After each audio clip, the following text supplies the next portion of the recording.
நாங்கள் தெருக்களிலே செல்லும் பொழுது சுவர்களில் விளம்பரங்கள் ஒட்டி இருப்பதை பார்த்திருக்கின்றோம். அவற்றை நாங்கள் சுவர் என அழைப்பதில்லை. எங்களுக்கு சுவருக்கும் சுவரொட்டிக்கும் இடையிலே உள்ள வித்தியாசம் என்னவென தெரியும்.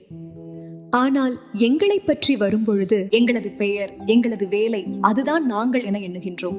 ஆனால் உண்மையிலே நாங்கள் எங்களது பெயரோ அல்லது நாங்கள் செய்கின்ற வேலையோ அல்ல. அப்படி என்றால் உண்மையிலேயே நாங்கள் யார்? இது பற்றி பிரேம் அவர்கள் கூறுவதை இன்றைய வீடியோவில் பார்க்கலாம். புத்தகம் படித்துக் கொண்டிருந்தேன். அதிலே பல வருடங்களுக்கு முன்னர் நான் வழங்கிய ஒரு உரை எழுதப்பட்டிருந்தது. அதில் ஒரு கதை இருந்தது. அது அக்பர் பீர்பல் பற்றிய கதை. அக்பர் ஒரு சக்கரவர்த்தி. அக்பர் அதுதான் கூறினார், இதுதான் கூறினார் என சொல்வதற்கு அது நடைபெற்ற பொழுது ஒருவரும் வீடியோ எடுக்கவில்லை. ஆனால் இது ஒரு கதை மட்டும்தான். ஒரு நாள் அக்பர் பீர்பலிடம், கடவுள் எங்கும் நிறைந்தவர் என்றால் ஏன் பார்க்க முடியாதுள்ளது என கேட்டார். எங்கே உள்ளது என ஏன் அறிய முடியாமல் உள்ளது என கேட்டார். பீர்பலுக்கோ தனது கதை முடிந்தது போல தோன்றியது. இதற்கு எவ்வாறு விடையளிப்பது என எண்ணினான். எனக்கு சில நாட்கள் அவகாசம் கொடுங்கள், நான் கேட்டறிந்து உங்களுக்கு விடை கூறுகின்றேன் என பீர்பல் கூறினான். பீர்பல் வீட்டிற்கு தலை குனிந்தபடி சென்றான். கவலையாக இருந்தான். எங்கும் நிறைந்துள்ளது, ஆனால் அதனை எவ்வாறு அக்பருக்கு எங்கும் நிறைந்துள்ளது என நிரூபிப்பது என எண்ணினான். அவனது வீட்டில் சில உறவினர்கள் வந்திருந்தார்கள். அவர்களிலே ஒரு சிறுவனும் இருந்தான். அவன், பீர்பல் மாமா, ஏன் பார்ப்பதற்கு கவலையாக உள்ளீர்கள் என கேட்டான். நான் கவலையாகத்தான் உள்ளேன் என பீர்பல் கூறினான். என்ன நடந்தது என சிறுவன் கேட்டான். அதற்கு பீர்பல், கடவுள் எங்கும் நிறைந்தவர் என்றால் நம் உள்ளே உள்ளார் என்றால் நம்மாலே ஏன் காண முடியாமல் உள்ளது என சக்கரவர்த்தி கேட்கிறார் என கூறினார். ஏன் நாம் அதை அறிய முடியாமல் உள்ளோம் என கேட்கிறார் என கூறினான். அதற்கு சிறுவனும், கவலைப்படாதீர்கள், நாளை கம்பீரமாக சென்று சக்கரவர்த்தியிடம் இதற்கான விடையை நான் அல்ல, எனது சிறிய சொந்தக்காரன், வயதில் இளையவன், அவன் உங்களுக்கு கூறுவான் என சொல்லுங்கள் என பீர்பலிடம் கூறினான். மறுநாள் இருவரும் சென்றார்கள். சக்கரவர்த்தியும் கைகளை பிசைந்து கொண்டிருந்தார். பீர்பல் சிக்கிவிட்டான் என எண்ணியபடி பீர்பலிடம், எனது கேள்விக்கு உன்னிடம் பதில் உள்ளதா என கேட்டார். அதற்கு பீர்பல், இதற்கு நான் அல்ல, எனது உறவினன், வயதில் மிகவும் இளையவன், அவனே உங்களுக்கு பதில் கூறுவான் என்றான். இவ்வளவு பெரிய கேள்விக்கு இந்த பையன் பதில் தரப்போகிறானா என சக்கரவர்த்தி எண்ணினார். சக்கரவர்த்தியும், சரி, பதிலை சொல் என்றார். சிறுவனும், நீங்கள் சக்கரவர்த்தி, உங்களுக்கு உங்களது சபைக்கு வந்திருக்கும் ஒரு விருந்தினரை உபசரிக்க தெரியாதுள்ளீர்களே என்றான். அக்பருக்கு வியப்பாகி போய்விட்டது. உடனே, உனக்கு என்ன வேண்டும் என கேட்டார். அதற்கு பையனும், அதிகம் ஒன்றும் தேவையில்லை, 2 கிண்ணங்களில் பால் கொண்டு வந்து வையுங்கள் என்றான். சிப்பாயும் 2 கிண்ணங்களில் பாலை கொண்டு வந்து சிறுவன் முன்வைத்தான். கடகட என குடித்து முடித்துவிட்டு எனது கேள்விக்கு பதில் சொல் என சக்கரவர்த்தி கூறினார். சிறுவன், ஒரு நிமிஷம் பொறுங்கள் என்று கூறி தனது விரல்களை பால் உள்ள கிண்ணத்திலே வைத்தான். ஒரு கிண்ணத்தில் ஒரு விரலையும் மறு கிண்ணத்தில் மறு விரலையும் வைத்து சுற்ற ஆரம்பித்தான். மணித்தியாலங்கள் கழிந்து விட்டன.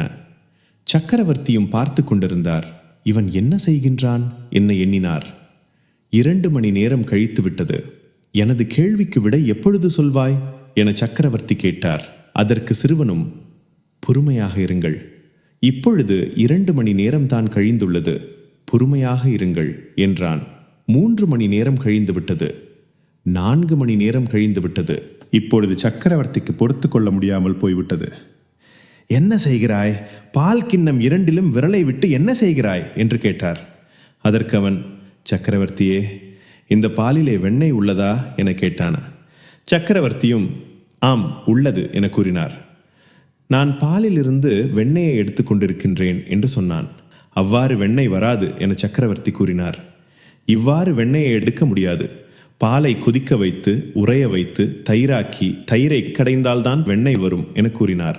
அதற்கு சிறுவனும், சரி, அதுபோலத்தான் தெய்வீகம் உள்ளது, ஆனால் அதனை வெளிக்கொண்டு வர ஒரு வழிமுறை தேவை.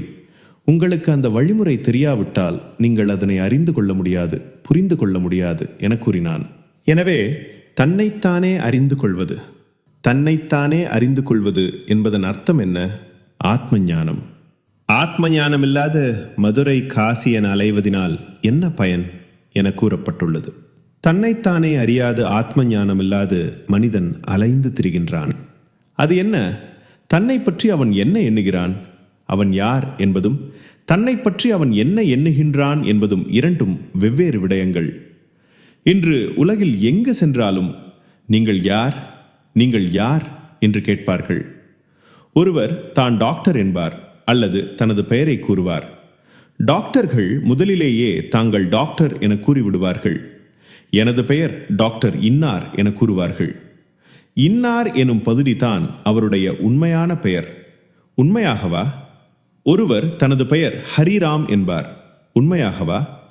நீங்கள் தாயின் வயிற்றிலிருந்து வெளியே வந்த பொழுது உங்களுடைய பெயர் எதுவாக இருந்தது?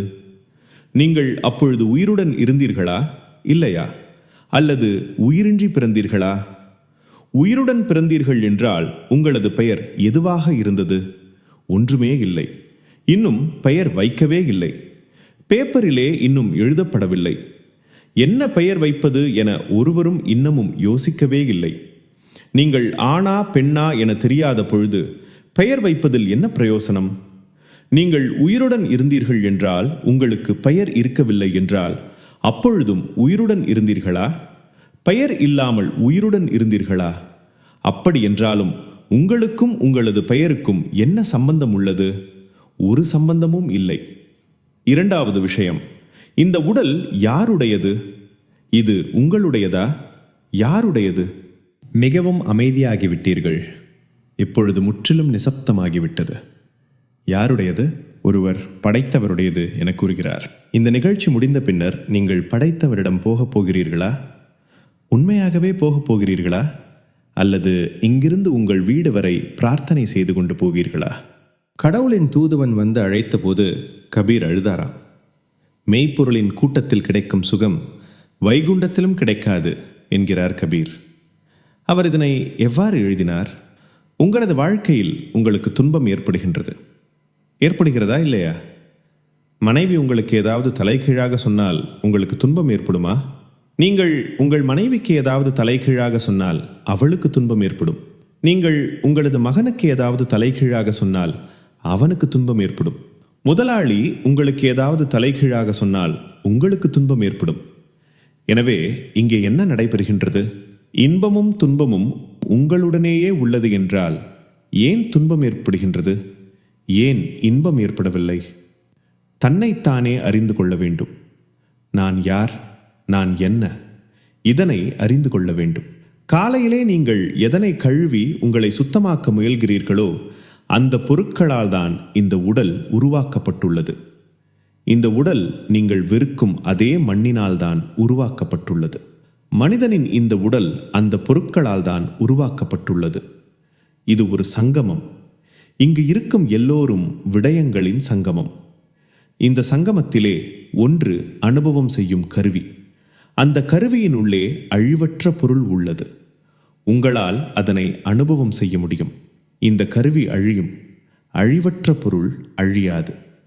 இந்த உடல் எனும் கருவி அழியும், அழிவற்ற பொருள் அழியாது. ஆனால் இந்த இரண்டும் ஒரே இடத்தில் ஒரே நேரத்தில் வந்துள்ளன. அதற்கு என்ன அர்த்தமாக இருக்க முடியும்? அதனுடைய அர்த்தம் இந்த கருவியினாலே நீங்கள் அழிவற்றதை அனுபவம் செய்ய முடியும் என்பதற்காக தான். நீங்கள் உள்ளீர்கள் என்பதாக இருக்க முடியுமா? அதனை நீங்கள் அனுபவம் செய்தால் உங்களுக்கு இங்கே சொர்க்கம் அமைய முடியும். இவை திரு பிரேம் ராவத் அவர்களது உரைகளிலிருந்து தேர்ந்தெடுக்கப்பட்டவை ஆகும். பிரேம் ராவத் மற்றும் அவர் வழங்கும் செய்தி பற்றி மேலும் அறிந்து கொள்ள www.premrawat.com எனும் இணையதளத்தை பார்வையிடவும்.